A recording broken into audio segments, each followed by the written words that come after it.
السلام علیکم ورحمۃ اللہ وبرکاتہ۔ ترجمہ قرآن کے سلسلے میں آج آپ نے سورہ یونس 11ویں پارے میں ہے، اس کا دوسرا رکوع تلاوت سماعت فرمائی۔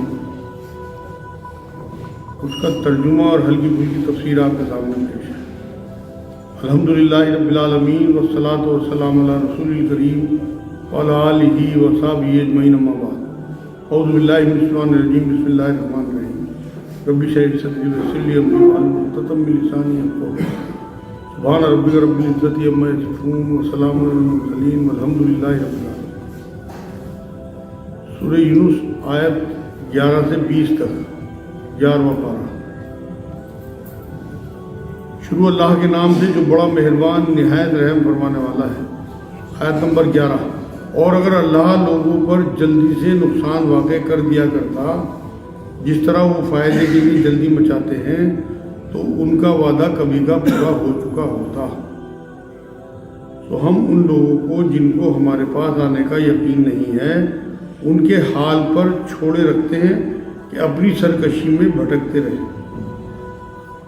سورہ یونس کی 11 نمبر آیت میں اس میں اللہ نے یہ بات فرمائی ہے کہ جیسے اس ٹائم بھی لوگ پیغمبر صلی اللہ علیہ وسلم سے کہا کرتے تھے کہ عذاب لا کے دکھاؤ، اور نبیوں کو بھی یہ بات کہی اور قوموں نے۔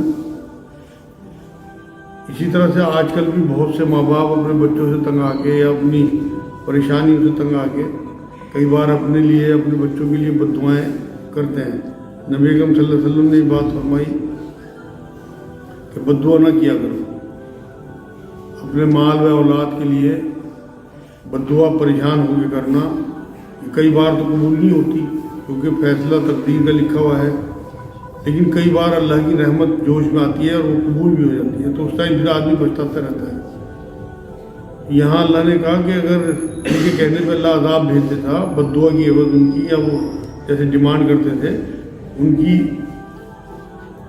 کافروں کے کہنے پہ، ان کی عمر پوری ہو جاتی، مطلب ختم کر دیا جاتا انہیں، لیکن اللہ کی مشیت ہے کہ وہ چھوٹ دیتا رہتا ہے اور اس نے ہر چیز کا معاملہ طے کر دیا۔ تو اس نے یہاں پہ یہ بات کہی ہے کہ ان کے حال پر چھوڑ رکھتے ہیں، مطلب جب انہیں ہم سے ملنے کا شوق نہیں ہے تو ہم بھی کوئی پرواہ نہیں کرتے ان کی، وہ اپنی سرکشی میں بھٹکتے رہیں۔ مطلب یہ جو ہے کہ جو اللہ سے جب ملنے کا انہیں شوق ہی نہیں، جو چلنا چاہے تو اللہ بھی ان سے ملنا نہیں چاہتا بلکہ انہیں گمراہی میں بھٹکنے کے لیے چھوڑ دیتا ہے۔ آیت نمبر 12۔ اور جب انسان کو کوئی تکلیف پہنچتی ہے تو ہم کو پکارتا ہے، مطلب جب کوئی گوٹ اس کی پھنستی ہے تو اللہ کو پکارتے ہیں۔ دیکھا ہوگا آپ نے جب کوئی پریشانی یا مصیبت آتی ہے تو پھر بہت زیادہ تسبیحات، رونا، گڑ گڑانا، تکلیف کی حالت میں عاجزی کے ساتھ لوگ دعائیں کرتے ہیں، بہت ادھر ادھر عاملوں کے چکر کاٹتے ہیں، لیکن جب وہ پریشانی ٹل جاتی ہے تو پھر شرک کرنے لگتے ہیں، مطلب وہ سمجھتے ہیں کہ ہماری اپنی صلاحیت کی وجہ سے چل گئی۔ یہاں اللہ نے کہا اور جب انسان کو کوئی تکلیف پہنچتی ہے تو ہم کو پکارتا ہے، لیٹے بھی، بیٹھے بھی، کھڑے بھی، اور پھر جب ہم اس کی تکلیف اس سے ہٹا دیتے ہیں تو وہ ایسا ہو جاتا ہے کہ گویا اس نے اپنی تکلیف کے لیے جو اسے پہنچی تھی کبھی ہمیں پکارا ہی نہ تھا۔ یہ ہے وہ بات کہ وہ بے بہرا ہو جاتا ہے۔ آج مطلب جب پریشان ہوں گے تو بہت گڑ گڑائیں گے، اللہ کو یاد کریں گے۔ ویسے تو ہونا یہ چاہیے کہ ہم اپنے خوشحال دنوں میں اللہ کو یاد رکھیں۔ آپ یقین کریں، ایک بزرگ نے لکھا اگر آپ اپنے اچھے دنوں میں اللہ کو یاد رکھیں گے تو آپ کے برے دن آئیں گے ہی نہیں، کیونکہ ہم غفلت میں رہتے ہیں۔ جب ہمارے اچھے دن ہوتے ہیں اس میں اللہ یاد نہیں آتا، برے دنوں میں اللہ کو یاد کرتے ہیں، پھر اس کے بعد پریشان ہوتے ہیں۔ نبی اکرم صلی اللہ علیہ وسلم نے یہ بات فرمائی کہ مومن پریشانی میں صبر کرتا ہے اور خوشحالی میں شکر کرتا ہے۔ تو اگر ہم خوشحالی میں شکر کرتے رہیں گے تو آپ یقین کریں جو اگر کوئی ہلکی پھلکی پریشانی آئی بھی تو ہمیں پریشان نہیں کرے گی۔ یہاں اللہ نے کہا کہ اگر کوئی اپنی تکلیفوں کے لیے جو اسے پہنچتی تھی کبھی ہمیں ان سے پکارا ہی نہیں تھا، مطلب احسان فراموش ہو جاتا ہے، ناشکری کرنے لگتا ہے، ایسے بھول جاتا ہے جیسے اس نے کبھی اللہ کو پکارا ہی نہیں تھا، ناشکرا پن کرنے لگتا ہے۔ ان حد سے گزر جانے والوں کے اعمال کو ان کے لیے اس طرح خوشنما بنا دیا گیا ہے، مطلب شیطانی وسوسہ کہ جو ہم کر رہے ہیں وہ ٹھیک ہے۔ ناشکرے پن کو بھی جو ہے وہ یہ سمجھتے ہیں کہ ہمارا اپنا معاملہ جو ہے ٹھیک ہے، یہ بھی ایک عذاب ہی ہے۔ انہیں اپنی ناشکری بھی بھلی لگنے لگے، اپنے گناہ جو ہے ان کے جو کام ہے گناہوں کے وہ خوبصورت اچھے لگنے لگے۔ کسی کے بھی. اور ہم نے تم سے پہلے بہت سے گروہوں کو ہلاک کر دیا جبکہ انہوں نے ظلم کیا، حالانکہ ان کے پاس ان کے پیغمبر بھی دلائل لے کر آئے، اور وہ ایسے کب تھے ایمان لے آتے. مطلب ایمان لانے والے نہیں تھے، بلکہ ہم نے پیغمبر بھی بھیجے، کتابیں بھی بھیجی، لیکن وہ جو لوگ تھے وہ مجرم تھے اور ظلم کیا کرتے تھے اپنے اوپر. قرآن میں اللہ نے شرک کو سب سے بڑا ظلم کہا، ظلم عظیم، سورہ لقمان میں. ہم مجرم لوگوں کو ایسے ہی سزا دیا کرتے ہیں، مطلب بدلہ لیتے ہیں اللہ مشرکوں سے. یہ جو مشرکین مکہ تھے انہیں تنبیہ کی گئی کہ اس سے پہلے بھی میں نے بہت ساری قومیں تھیں، گروہ تھے، انہیں ہلاک کیا صرف ان کے ظلم کی وجہ سے، شرک کی وجہ سے، کفر کی وجہ سے. 14 نمبر آیت، پھر ان کے بعد ہم نے دنیا میں بجائے ان کے تم کو جانشین کیا، مطلب پچھلی امتوں کو جانشین جو تھا انہیں بھیج دیا اور دوسریوں کو بلا لیا. اللہ بدلتا رہتا ہے لوگوں کو لوگوں سے. قرآن میں کئی جگہ اس نے بات کہی، قوم کو بھی بدلتا رہتا ہے، لوگوں کو بھی بدلتا رہتا ہے. آپ دیکھیں ہر 50 سال میں تمام چہرے بدل جاتے ہیں اور ہر 100 سال میں تمام انسان بدل جاتے ہیں. بہت کم لوگ ایسے ہوتے ہیں کہ جو 100 سال سے زیادہ عمر پاتے ہوں، لیکن باقی آپ روٹین یہی ہے 50 سال میں تمام چہرے بدل جاتے ہیں. جھریاں پڑ جاتی ہیں لوگوں میں، جو جوانی یا نوجوانی کے چہرے ہوتے ہیں وہ بڑھاپے میں بالکل عجیب سے ہو جاتے ہیں. اسی طرح سے تمام انسانوں کو اللہ بدل دیتا ہے 100 سال کے اندر. یہاں اللہ رب العزت نے یہ کہی کہ پچھلی امتوں کا جانشین بنایا، نئی امتوں کو لا کے، مطلب ایک کے بعد دوسرے کو جو لانا ہے اللہ رب العزت کی سنت ہے. اگر پہلوں کی طرح یہ لوگ بھی گڑبڑ کریں گے تو اللہ انصاف والا ہے. پچھلے قصے جو ہیں قوموں کے وہ ہماری عبرت کے لیے ہیں.